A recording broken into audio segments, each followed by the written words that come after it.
KWCO-FM, Chickasha. My name is Mark Rath. I'm the Chamber President here in Chickasha. Delighted to have you guys at the Bank of Commerce State of Education Breakfast. It's always a delight to have good folks show up. And over here in this corner, Mr. Thomas Lewis. Raise your hand, don't be bashful. This is Tom Coles, field representative, a wonderful gentleman. I would encourage you as business leaders of our community to get to know Mr. Lewis. As you well know, elected officials many times are accessible through their field office, especially when there's big issues, water, streets, you name it, hospitals, etc. Those things are very important. And you being here this morning to hear the remarks of our three education institutions is very grateful. Senator Justice sitting there as well, thank you. Representative Perryman over here.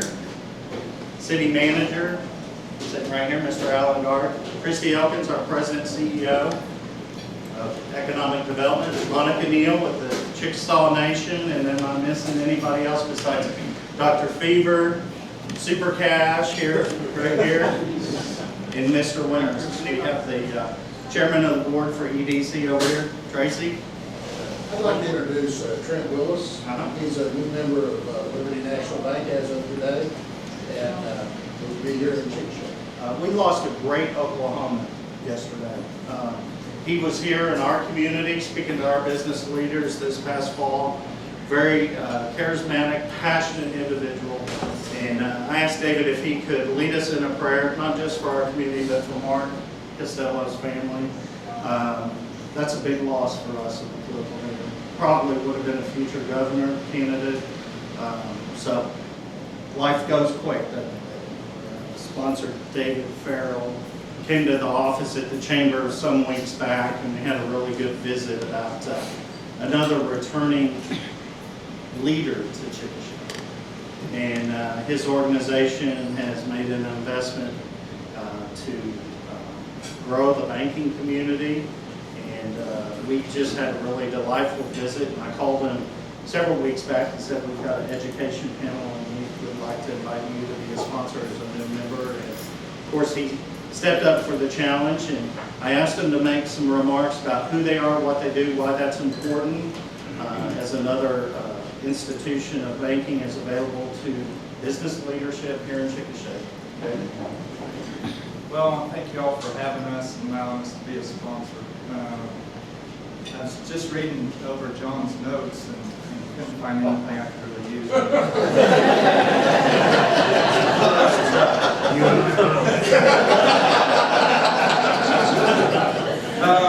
To give you a little history, I don't know, I was in the Chickasha community for quite some time with Chickasha Bank and Trust.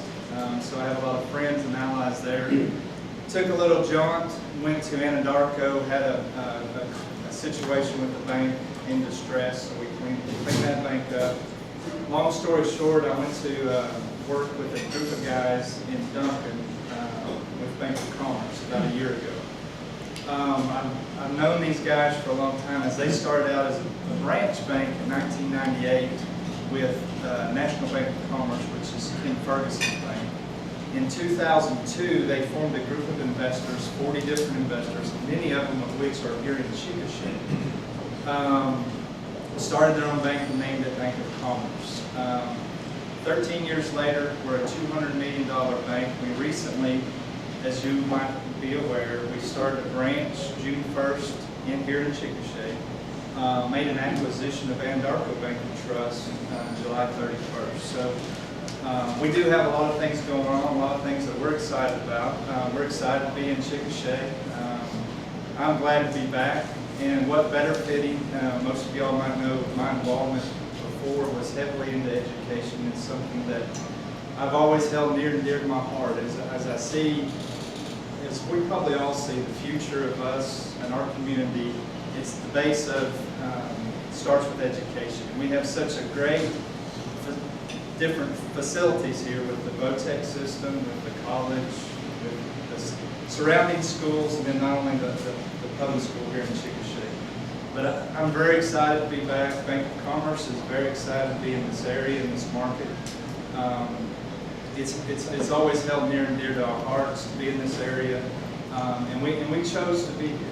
It's not something that we weighed lightly. Obviously, they've made a huge investment into this community because we want to be here. But I want to thank you again for allowing us to sponsor and be a part of this meeting. Thank you. Appreciate your investment in the breakfast this morning, which makes it possible for all of us to enjoy dinner early. Without further ado, John's going to go first. About a 10-minute comment about who they are, what they're doing, what's in the future, and then David, and then Dr. Winters, and then we're going to flip. I just called him Dr. Superintendent Winters, and then we're going to take Q&A. So The enrollments this year are probably going to be up slightly in terms of the FTE and the head count. The freshman class it looks like it's going to be up over 20% this year. We have a very healthy increase in freshmen. I don't have the demographics on the freshmen coming in this year, but the demographics from the freshman class last year, the average ACT was 24. 70% of them, the regularly enrolled students, came from the upper 25% of the graduating high school class, and 30% came from the upper 10% of the high school class. About 40% of them come from the two major metropolitan areas, and there are 20% from out of state, and only about a third of the students here come from the southwestern quadrant of Oklahoma. They're taught by faculty, 90% of whom have the terminal degree in their teaching field, 80% of their doctorates. They come from 40 different graduate schools across the country, from 23 states, the District of Columbia, and Scotland. And this year we added a very hefty supply to replace vacant positions. We get 5 new faculty, all doctorates, one from the University of Missouri in theater arts, one from the University of Texas in history, one in economics from the University of Utah, and 2 mathematicians, one from Harvard and one from UCLA. So a very fine addition to the quality of the faculty.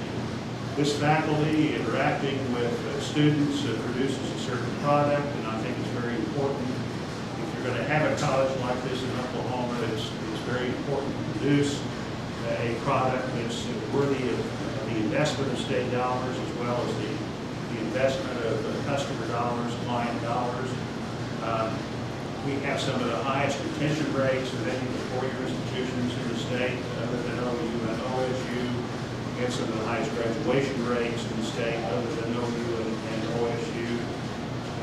The Oakland Tax Commission, the Oakland Employment Securities Commission indicate that our graduates are employed at some of the highest rates of any of the 4-year colleges in Oklahoma after 1 year and after 5 years, and those staff of those state agencies also indicate that the average earnings for USAO graduates between 1 and 5 years out increased by an average of 43%.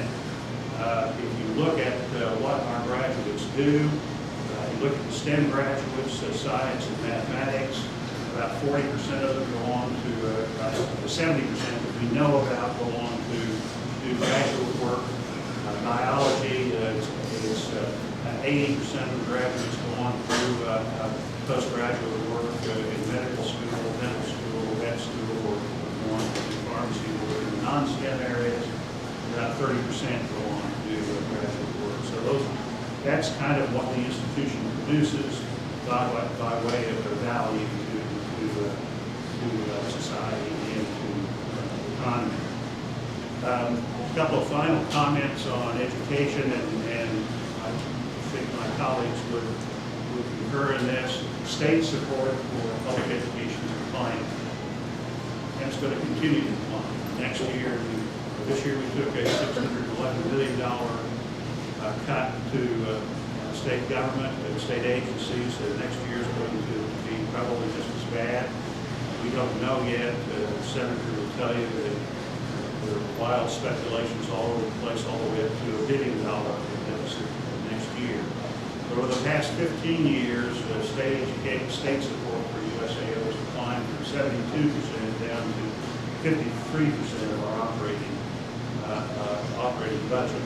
And so what does that mean? It means that the customer picks up the cost in terms of increasing the tuition and enrollments, and it means also that the future public higher education is going to be increasingly dependent upon the raising of private dollars, non-state appropriated dollars. And so we are very aggressively involved, as Michael Lehman can tell you, very aggressively involved in private fundraising. We've been fairly fortunate. I think those schools that can do it are going to be fairly well off. Those public schools that cannot raise the private cash are going to struggle. We've raised about $1.4 million on the average over the past 10 years. We're at the end of a major fundraiser of $4.85 million. We're about 97% there. We've raised $1.1 million for other kinds of activities outside of the campaign. So we're going to continue to do that in the future, focusing on the raising of private dollars. I repeat that enrollments are looking good this year. The freshman count is up over 20%. We're going to very aggressively look to raise numbers at this institution, raise them in various ways. We're going to put volleyball in next year. We're going to put JV team in on soccer and softball. That's going to increase the number of students coming here. But I stress to you, we're going out to recruit students who want to play college sports. We're not going out to recruit athletes who may or may not want to study. That's going to be the focus of the institution. And finally, I would tell you that one other major component of our focus in coming years is going to be a continuing attention to building restoration and rehabilitation, looking for major capital money to do that, and also to look to campus beautification. You can bring the recruits and their parents in from all over the state, and if your campus just doesn't look pristine, they're going to turn around and they're going to go home. You can have the best operation academically in the world, and they're going to turn around and go home. So we're going to be focusing on continuing campus beautification and development. So those are kind of the things that I thought about saying coming here this morning, and I'm glad to answer questions at the proper time. Well, again, Mark, I appreciate the invitation, appreciate the Bank of Commerce sponsoring this one. It's always good to be in Chickasha. I was telling David when I first came to work at Canadian Valley, I lived in Chickasha the first 10 months. So I worked here and loved the community and always loved to come back. My wife still gets her hair fixed here in Chickasha, so she makes a trip down here so often. I think that's probably the best compliment you can give the community is if your wife's hairdresser and she's willing to drive 65 miles one way to get hair done. That's pretty important. I'll just rapidly go through some things that we've got going. I know a lot of you were at our ribbon cutting here a while back, 36,000 square foot brand new facility for years and years. We just had a real problem at the Chickasha campus with having enough room for growth and be able to add programs and do the things that we wanted to do and needed to do. And we went through, as a district, we went through a major capital improvement long-range planning process. And once we did that, we went through a prioritization of that process and decided, our board decided, you guys have great representation, Dick McCall is on our board, and everybody in the room knows Dick, I'm sure. We did the prioritization, and we knew that we needed to do something down at Chickasha first, and that's what we did.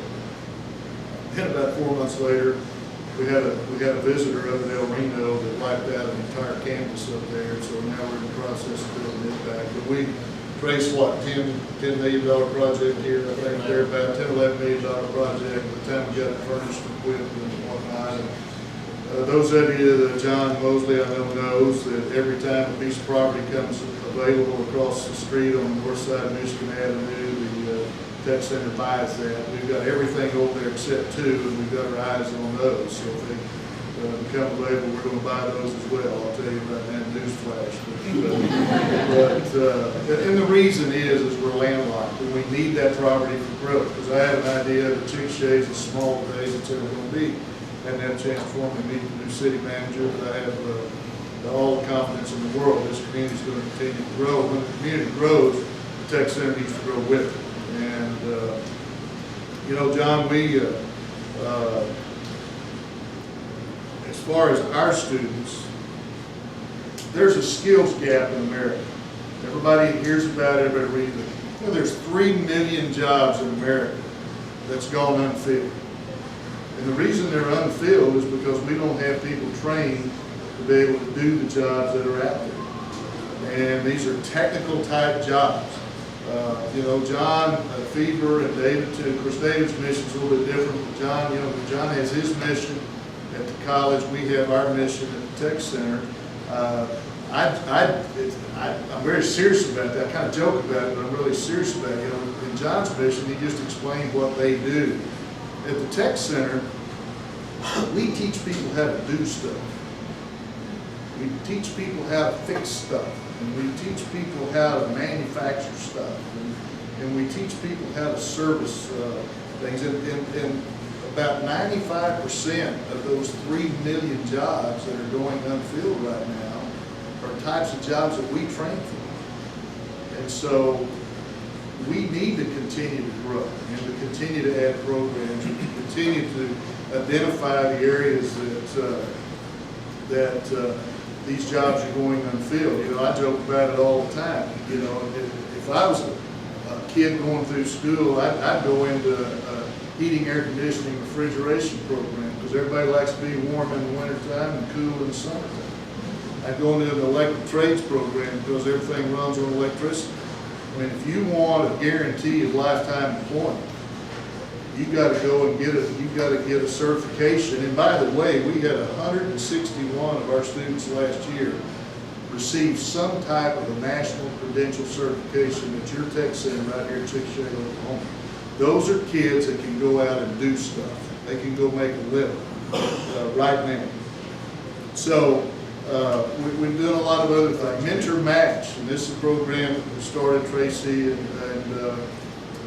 Gabe Pettit here at the Chickasha campus. They're actually matching current students with business and industry people out here in the community here in the district in Chickasha area, where those kids are going and spending some time every week with somebody at an industry here in town.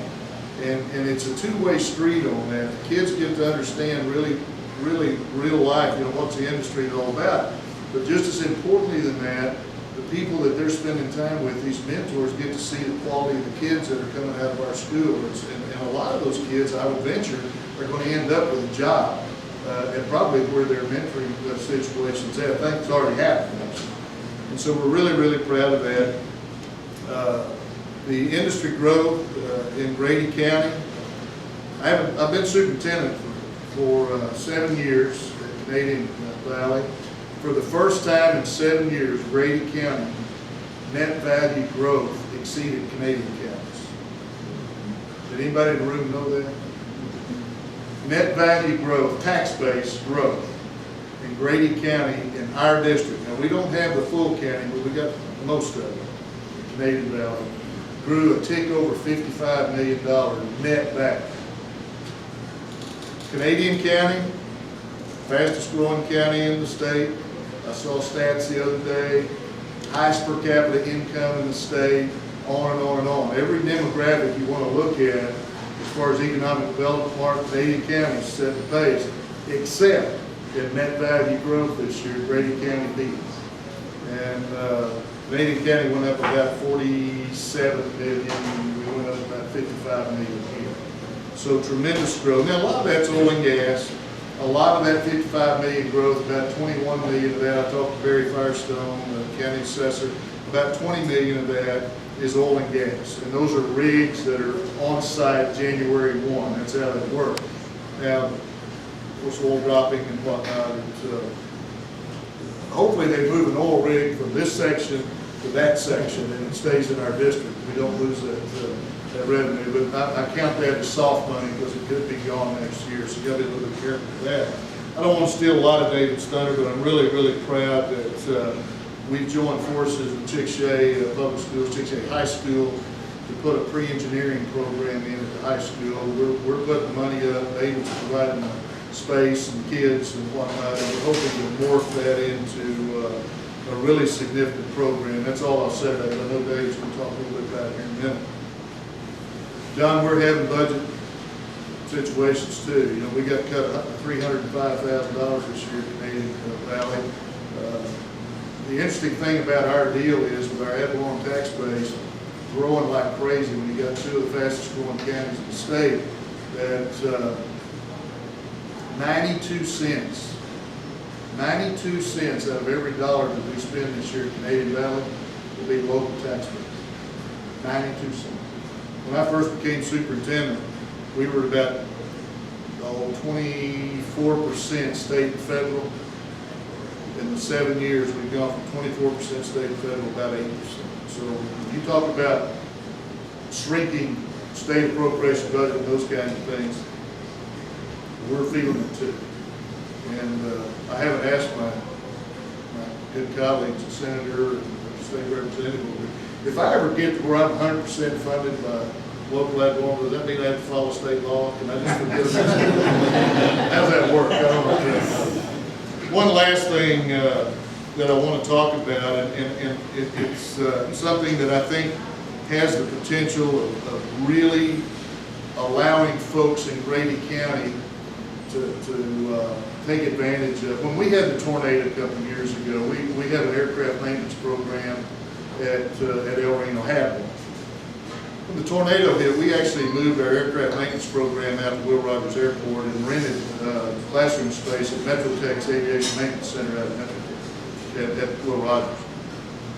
A project that we're working on right now, it's not finalized, but just kind of I'm not sure there'll be film at 11, but it's a really great potential program.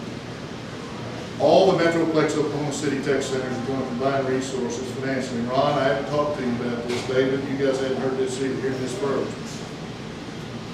We're going to build an Oklahoma Regional Aerospace Training Center on the campus at Will Rogers Airport. All 7 of the tech centers in Metroplex Oklahoma City. Shawnee, East, us West, Francis Tuttle, Metrotech, Moore Norman, all of us are going to combine resources. We have a 1,980-hour A&P aircraft maintenance program right now. It's FAA certified. The feds tell us what the curriculum is. The problem is, when we train people to work on those aircraft, we don't work on heavy aircraft. So when we put people to work at Tinker Air Force Base, first thing they have to do is put them in a training program, teach them how to jack up heavy aircraft, how to do the hydraulics and all that kind of stuff. We're going to build a facility. We're going to have a hangar 200 by 200, 75 feet high. We've already worked with American Airlines. I was with Senator Langford the other day. James was in Oklahoma City at Integris Cancer Center. Senator Langford has been a huge supporter of what we're trying to get done. I've got the senator working on a retired military aircraft, something big, something heavy that we can get in and do that. And so I'm really, really excited about the possibilities. Had a meeting down in Oklahoma City yesterday, or Friday, with a developer, architectural firm, and this thing is really starting to pick up speed.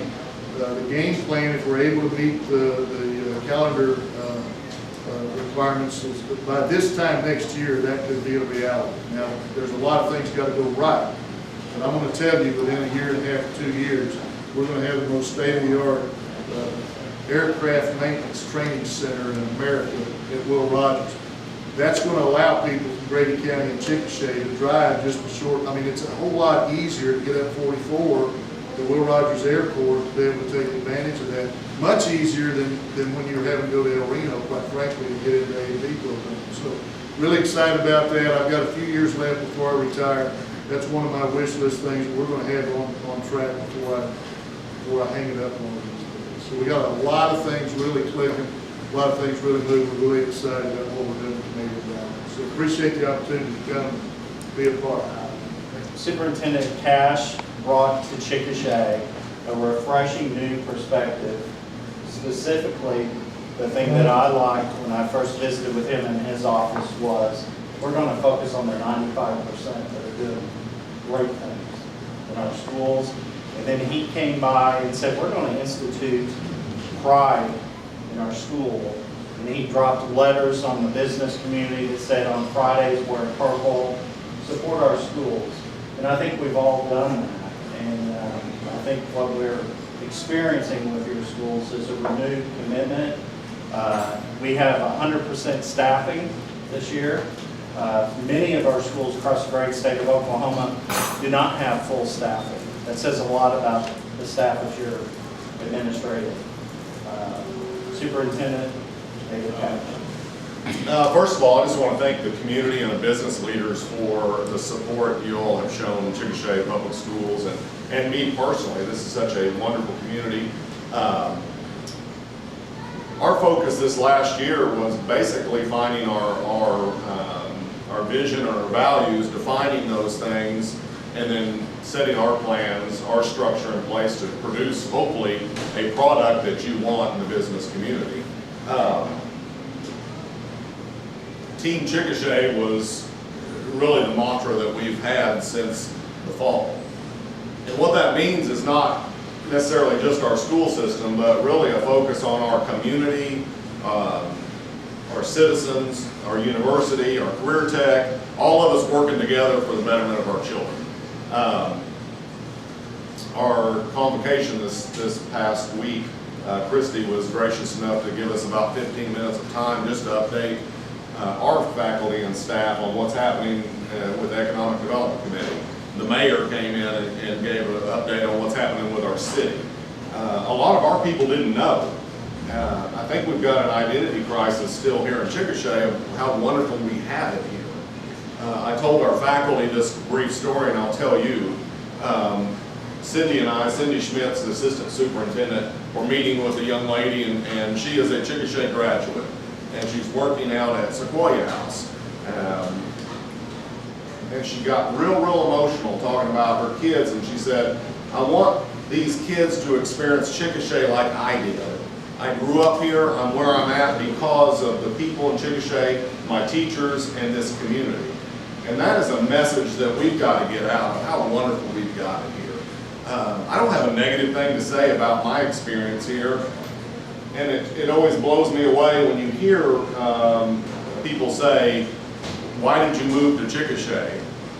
There was a letter to the editor just last week in the paper, and it was a lady talking about why she moved from Colorado back to Chickasha. It was talking about all the reasons why, and in the end said, why would you not move here? And that's the message that we've tried to communicate with our team. How can we work with the community, not in the typical manner that schools work with the community, but how do we engage our community and get them more involved with the school system? We worked real hard this summer on our math education. We're talking about the product. And if you look at statistics and you study statistics, what you find in math education in the United States is it's not working. And the reason it's not working is we teach kids to do math and not think mathematically. And there's a huge difference with that. But let me tell you, that's a difficult transition because every teacher that teaches math was taught the same way. The teacher got up, started lecturing on how to do math, and then we throw a formula up on the board over here, and then you do math. You remember that teacher? 1 through 80, odd, so you can't look up the answer in the back of the book, right? I always hated that teacher because I always wanted to cheat. You know, let me find the answer real quick. Well, what we've done in education, especially in math, is we stress so much the do math that our kids come out and they cannot think mathematically. I gave my son some money the other day to go to the store.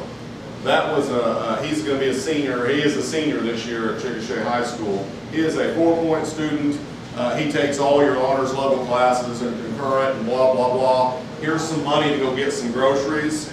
That was a remarkable event. Well, is this enough money? Son, check the prices. You know, here's a $20 bill, go get these groceries. Blew his mind because he can do any math you give him, but he thinking mathematically is a struggle. So we've worked this summer diligently to bring our staff in and retrain on how we're going to teach math in Chickasha. The director of math ed at the State Department of Ed came in and worked with us and was so excited about what's going on here. He said, I'll agree to help you this entire year if you guys will agree to speak to other schools about what you're doing. Because what we're doing is, instead of writing the formula up there for volume and then go and doing 80 of those, it's how much liquid will this cup hold? And you set the cup down and you step back and you watch the kids go to work. Eventually they'll figure out the formula themselves. I had an Algebra 1 teacher that handed me a ruler and a piece of paper and said, what's the square footage of the room? And then went and sat down. And you think, well, that's not a very helpful teacher. That's a great teacher because we had to figure it out. And so we figured out the formula in about 10 minutes. Now in the process, you had kids over here measuring these tiles, and they were trying to measure the entire room off. Pretty soon you figure out the shortcut. Well, that's thinking mathematically. And so what you're going to see in Chickasha this year, starting in pre-K to 12th grade, is starting to do a lot more thinking mathematically and a lot less, here's worksheet number 1, here's worksheet number 2. We're excited about this. Now I'll tell you, the biggest rub on that is going to be not the kids. The kids are going to struggle with it and it's going to hurt their head a little bit, but the biggest struggle is going to be your parents. Because it's different. We're not sending home, you know, that packet of worksheets to do. And the teacher has been told, be less helpful. Because teachers love to mother and father those kids, and they don't like to see them struggle, so it's much easier to jump in and help them and give them the answer. We've taught them to get the answer is more important than the struggle to get the process. The process is much more important than the answer. Even when a kid works the process and does it incorrectly, they learn from the process. Now you show them the correct process, they have a connection to that. We have 25 new staff members. We took them on a bus tour of Chickasha. That was part of their new teacher orientation. See where our kids come from. Mark was gracious to host them at the chamber. And then Dr. Alexander, who's our assistant principal in middle school. This is his 40th year in education. He is the biggest proponent of Chickasha that we have. He's also a city council member. He was the tour guide, giving the history of our town. I think it's important that people come here, know the history of our community, and know where our kids come from and where we're going, most importantly. Technology-wise, we've added over 500 student-use computers, Chrome boxes and Chromebooks.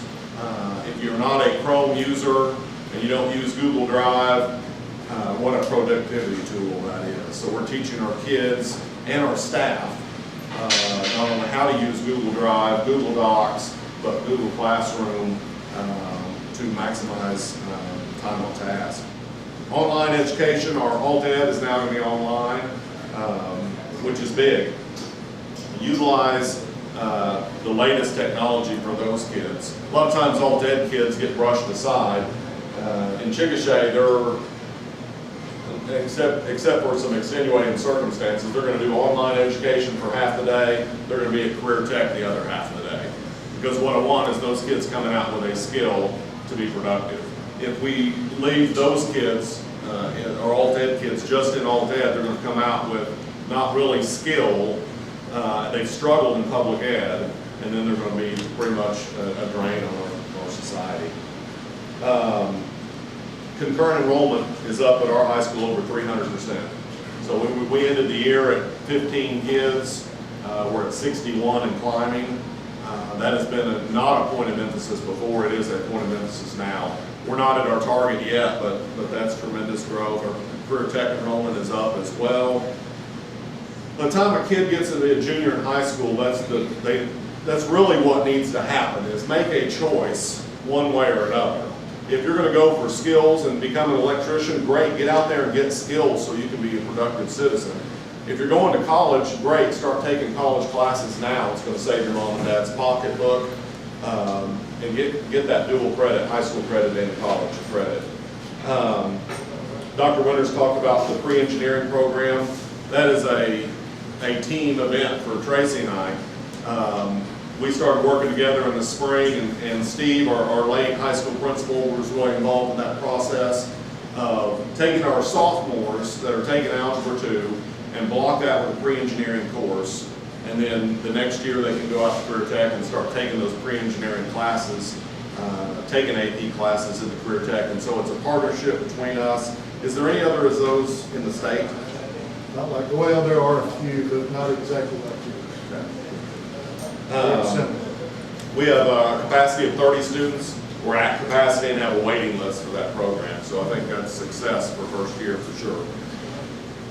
We're embargoed on our ACT results, or I could give you some exact numbers. We're embargoed until Wednesday to release those, but I can tell you this, our ACT results at the high school by subject area and overall are above the state average in every mark. And so we have a product coming out of Chickasha High School that is above the state average in everything. Our Education Foundation has taken on the noble cause of providing school supplies for all of our students. That has been a tremendous event. A few hiccups here and there because it is our first year doing that. But if you're a parent, you know you go drop a $100 bill at Walmart if you're going to buy school supplies for your student. And so by bulk buying that, we've got it down to $15 a student. And so the foundation doing that, we've had more comments on that, more positive PR on that. And so we thank our foundation for doing that. We're also providing free lunch for pre-K to 8th grade, which also is a huge benefit to our citizens. Lastly, I'd say Purple Friday is a big deal to us. So if your business isn't doing it, we'd appreciate it if you did. If you want some free advertising, take pictures of your employees in purple and send them to my office. Our Facebook's getting about 13,000 views a week. So that's free advertising for you, and it's good community relations for us as well. We want to be involved with the community in more than the typical school system. We want to be engaged with the community, and we would like your input and your help in raising these kids. So, thank you.